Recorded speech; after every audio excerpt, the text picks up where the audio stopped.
Excel Techno School, Guruvayanakere, Venur. Admission open now. ಕನಕನ ಕಿಂಡಿಯ ಮೂಲಕವಾಗಿ ಶ್ರೀಕೃಷ್ಣನ ದರ್ಶನವನ್ನು ಪಡ್ಕೊಂಡಿದ್ದಾರೆ ನರೇಂದ್ರ ಮೋದಿ ಅವರು. ಕನಕನ ಕಿಂಡಿಯ ಮೂಲಕ ಶ್ರೀಕೃಷ್ಣನ ದರ್ಶನವನ್ನ ಪ್ರಧಾನಿ ನರೇಂದ್ರ ಮೋದಿ ಅವರು ಪಡ್ಕೊಂಡಿದ್ದಾರೆ. ಪ್ರಧಾನಿ ನರೇಂದ್ರ ಮೋದಿ ಅವರಿಗೆ ಯಾವಾಗ ಶ್ರೀಕೃಷ್ಣ ಮಠದ ಆವರಣಕ್ಕೆ ಬರ್ತಾರೆ ಅವರಿಗೆ ಪೂರ್ಣ ಕುಂಭ ಸ್ವಾಗತವನ್ನ ನೀಡಲಾಗುತ್ತೆ. ಸ್ವರ್ಣಲೇಪಿತ ಆಗಿರುವಂತಹ ಕನಕನ ಕಿಂಡಿಯ ಮೂಲಕವಾಗಿ ಪ್ರಧಾನಿ ನರೇಂದ್ರ ಮೋದಿ ಅವರು ದರ್ಶನವನ್ನ ಪಡ್ಕೊಂಡಿದ್ದಾರೆ. ಅದಕ್ಕೂ ಮುಂಚಿತವಾಗಿ ಕನಕನ ಕಿಂಡಿಯ ಸ್ವರ್ಣಲೇಪಿತ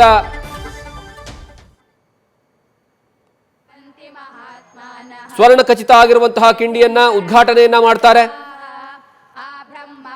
ಅದಾದ ಮೇಲೆ ಪ್ರಧಾನಿಯವರು ಶ್ರೀಕೃಷ್ಣನ ದರ್ಶನವನ್ನ ಪಡಿತಾರೆ.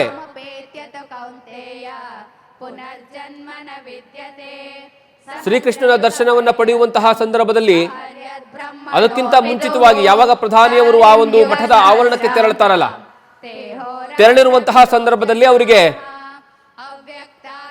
ಮಹಿಳೆಯರಿಂದ ಪೂರ್ಣ ಕುಂಭ ಸ್ವಾಗತವನ್ನ ನೀಡಲಾಗುತ್ತೆ. ತದನಂತರ ಅವ್ರನ್ನ ಮಠದ ಶ್ರೀಗಳು, ಅಷ್ಟಮಠದ ಶ್ರೀಗಳು ಸ್ವಾಗತವನ್ನ ಮಾಡ್ತಾರೆ. ಆ ಸಂದರ್ಭದಲ್ಲಿ ಸ್ಥಳೀಯ ಮುಖಂಡರಿರ್ತಾರೆ, ಬಿಜೆಪಿಯ ನಾಯಕರುಗಳಿರ್ತಾರೆ, ಮಠದ ಆಡಳಿತ ಮಂಡಳಿಯೂ ಸಹ ಆ ಸಂದರ್ಭದಲ್ಲಿ ಇರುತ್ತೆ.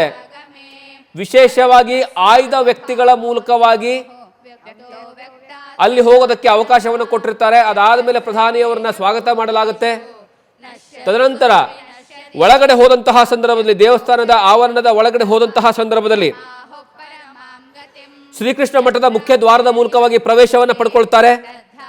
ಆ ಸಂದರ್ಭದಲ್ಲಿ ಅವರಿಗೆ ಪೂರ್ಣ ಕುಂಭ ಸ್ವಾಗತವನ್ನ ನೀಡಲಾಗುತ್ತೆ. ಪುತ್ತಿಗೆ ಮಠದ ಪ್ರಮುಖ ಸ್ಥಳೀಯರು ಅಲ್ಲಿ ಮತ್ತೆ ಜನಪ್ರತಿನಿಧಿಗಳು ಭಾಗಿಯಾಗಿರ್ತಾರೆ. ಮಧ್ವ ಸರೋವರದಲ್ಲಿ ತೀರ್ಥ ಪ್ರೋಕ್ಷಣೆಯನ್ನ ಮಾಡಿ ಕೃಷ್ಣ ಮಠದ ಒಳಗೆ ಪ್ರವೇಶವನ್ನ ಪಡ್ಕೊಳ್ತಾರೆ. ಅದಾದ ಮೇಲೆ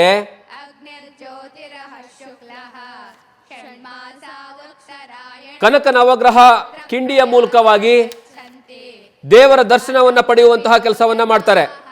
ಶ್ರೀಕೃಷ್ಣನ ದರ್ಶನವನ್ನ ಪಡೆಯುವಂತಹ ಕೆಲಸವನ್ನ ಪ್ರಧಾನಿ ನರೇಂದ್ರ ಮೋದಿ ಅವರು ಮಾಡ್ತಾರೆ.